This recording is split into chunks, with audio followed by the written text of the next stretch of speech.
नमस्कार दोस्तों। मंगल अगर जन्म कुंडली के 9वें स्थान में हो तो क्या परिस्थितियां निर्मित होंगी।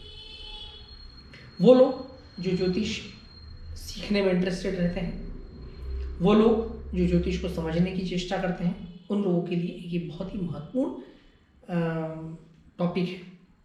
मैं अपने सभी वीडियोस में कोशिश करता हूँ कि ज्योतिष का एक नया स्वरूप आप सबके सामने रखूं, ताकि प्रैक्टिकल तरीके से हम ज्योतिष को देख पाए।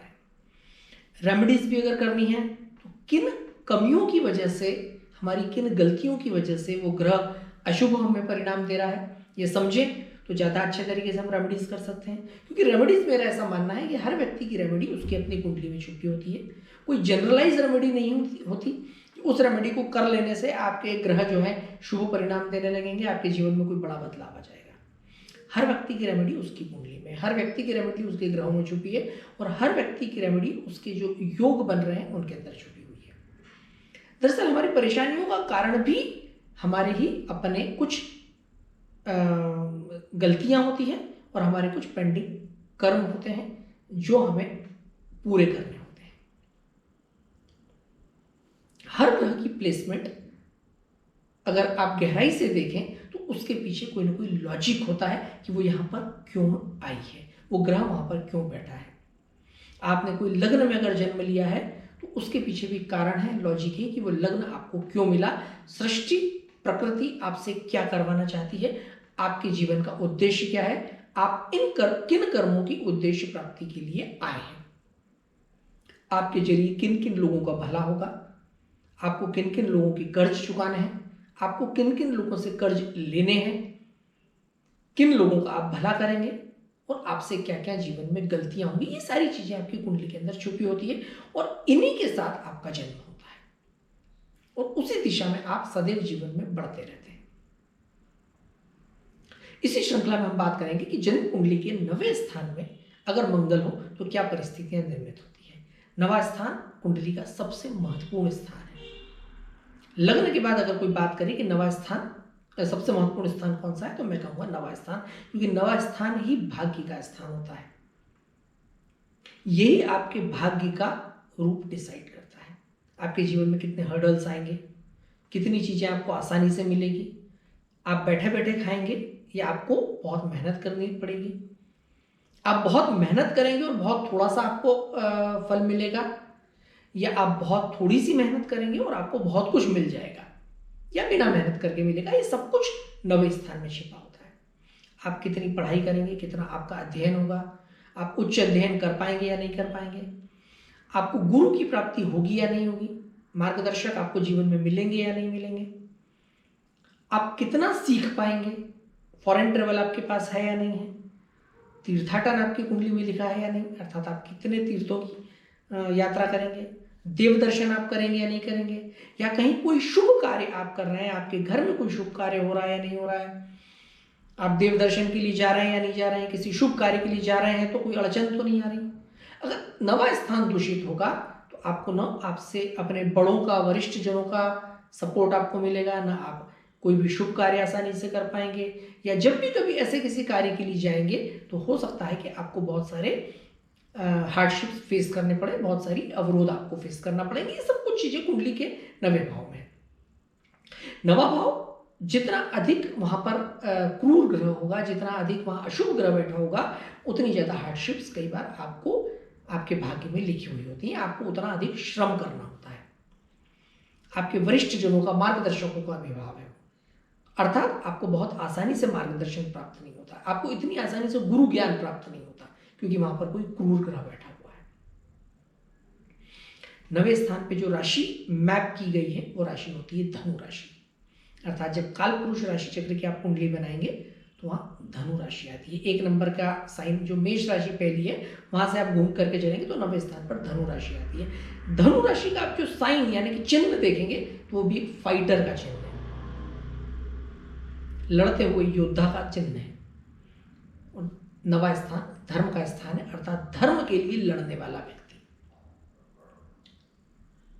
अब वहां पर अगर अशुभ ग्रह है तो आपकी लड़ाई थोड़ी सी भारी हो जाती है, थोड़ी सी कड़ी हो जाती है। अर्थात कोई भी शुभ कार्य के लिए आप जा रहे हैं, किसी भी धार्मिक कार्य के लिए आप जा रहे हैं, आप कहीं पर भी अपना धर्म निभाने की चेष्टा कर रहे हैं तो वहां पर आपको श्रम करना पड़ेगा, लड़ाई लड़नी पड़ेगी, मेहनत करनी पड़ेगी। आपको इतनी आसानी से स्मूथ भाग्य प्राप्त नहीं होगा अगर वहां पर कोई अशुभ ग्रह वहां पर आता है तो, क्रूर ग्रह वहां पर अगर कोई आता है तो। और मंगल एक प्रकार का क्रूर ग्रह है, अशुभ ग्रह है, योद्धा कहा गया है उसको, उसका संबंध आग से है, वो एक प्रकार का फायरी प्लैनेट है। नवी राशि जो है वो भी एक प्रकार की फायरी राशि कही गई है क्योंकि उसका नेचर में भी उग्रता है नवे स्थान में। कि जब कोई व्यक्ति धर्म के लिए लड़ता है तो उसके नेचर में कहीं ना कहीं थोड़ी सी उग्रता होती है, वो झुकता नहीं। वैसा ही कुछ मंगल का भी काम है। मंगल जब वहां पर होता है तो उसकी सीधी दृष्टि पड़ती है तीसरे स्थान पर। तीसरा स्थान है पराक्रम का भाव, अर्थात वो सबसे पहले उस भाव को जागृत करता है। तो ऐसे लोग बड़े पराक्रमी होते हैं, ऐसे लोग बड़े प्रैक्टिकल होते हैं, ऐसे लोग बहुत जल्दी उग्र हो जाते हैं और ऐसे लोग बहुत जल्दी इनिशिएटिव लेते हैं किसी भी कार्य को शुरू करने का, क्योंकि मंगल तीसरे भाव का कारक ग्रह भी है, पराक्रम भाव का। जब मंगल नवे स्थान में होता है और उसकी दृष्टि तीसरे स्थान पर होती है तो आप किसी भी कार्य को शुरू तो बहुत जल्दी करते हैं, बिना सोचे समझे शुरू करते हैं, परंतु आपको पूरी तरह से भाग्य का सपोर्ट नहीं मिलता, आपको श्रम अधिक करना पड़ता है क्योंकि तीसरे भाव को संपूर्णता दिलाने वाला जो भाव है, नवा भाव, जहां भाग्य का सहयोग मिलना चाहिए, वहां पर जो बैठा है मंगल बैठा है, एक अशुभ या क्रूर ग्रह बैठा है, तो आपको हार्डशिप देता है। तीसरा और नवा दोनों एक दूसरे के पूरक भाव है, वो एक एक्सेस है, यानी कार्य की शुरुआत और कर्म आपके हाथ में है, परंतु उसका जो रिजल्ट है वो 9th हाउस में है, पूर्णता आपको नवा स्थान देगा। एंड रिजल्ट वहां पर लिखा हुआ है। एंड रिजल्ट के बिना किसी भी कार्य की शुरुआत हमेशा हम अधूरी मानते हैं। आप एक युद्ध की शुरुआत कर रहे हैं, लड़ाई की शुरुआत कर रहे हैं, लड़ाई कोई सी भी हो सकती है, एक जर्नी हो सकती है, एक आंदोलन हो सकता है, किसी पढ़ाई की शुरुआत हो सकती है, किसी प्रकार के कार्य की शुरुआत हो सकती है, परंतु उसका जो कंप्लीशन है, उसका जो सक्सेस है, वो लिखा हुआ है 9th हाउस में, नवे स्थान में। हालांकि नवे स्थान में कोई ग्रह किस परिस्थिति में बैठा है, किस राशि में बैठा है, उस पर निर्भर करता है कि वहां से आपको सहयोग कैसा मिलेगा। अगर हम बात करें वृश्चिक लग्न की, तो वृश्चिक लग्न में मंगल वहां आकर के नीच का हो जाता है, जो बहुत ही कमजोर अवस्था में हो जाता है। कर्क राशि में आकर के मंगल नीच का होता है और वहां जब नवे स्थान में आ जाए तो ऐसे लोगों के लाइफ में हार्डशिप्स थोड़ी सी ज्यादा होती हैं, उन्हें अपने वरिष्ठ जनों का सहयोग नहीं मिल पाता, उनकी शिक्षा अधूरी रहती है या शिक्षा पूरी करने में उन्हें बहुत तकलीफें उठानी पड़ती है, किसी प्रकार की धार्मिक यात्राएं करने में बहुत तकलीफें उठानी पड़ती है, धार्मिक कार्य अगर घर पे हो रहा है तो काफ़ी हार्डशिप्स रहती है, या किसी भी प्रकार का काम अगर आप करते हैं तो भाग्य का सहयोग बहुत आसानी से प्राप्त नहीं होता अगर मंगल वहाँ है तो। या अगर विपरीत परिस्थिति में अगर हम देखें कि मंगल वहाँ उच्च का है तो क्या परिस्थितियाँ निर्मित होगी, तो भी कहीं ना कहीं ऐसा ही होता है कि आप मेहनत बहुत अधिक करते हैं, भागादौड़ी आप बहुत ज़्यादा करते हैं, परंतु भाग्य का सहयोग बहुत कम मिल पाता है। ऐसे लोगों में इस वजह से थोड़ा सा फ्रस्ट्रेशन या एग्रेशन भी ज़्यादा रहता है, नेचर में कहीं ना कहीं उग्रता अधिक रहती है क्योंकि इसकी दृष्टि तीसरे स्थान पर पड़ रही है, साथ ही इसकी दृष्टि चौथे भाव पर पड़ रही है।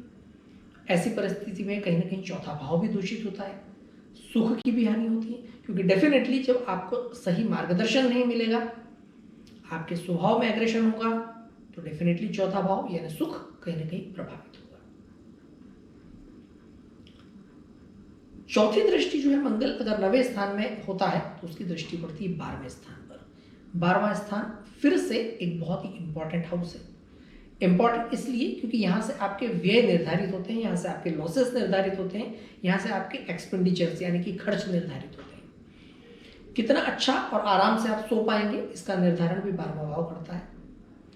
आपको किसी प्रकार के लीगल मैटर्स की परेशानियां तो नहीं है, अर्थात आपको कोई दंड तो नहीं झेलने, राजदंड तो आपकी कुंडली में नहीं लिखा है, हॉस्पिटलाइजेशन तो आपकी कुंडली में नहीं लिखा है, ये सारी चीजें भी 12वां भाव निर्धारित करता है।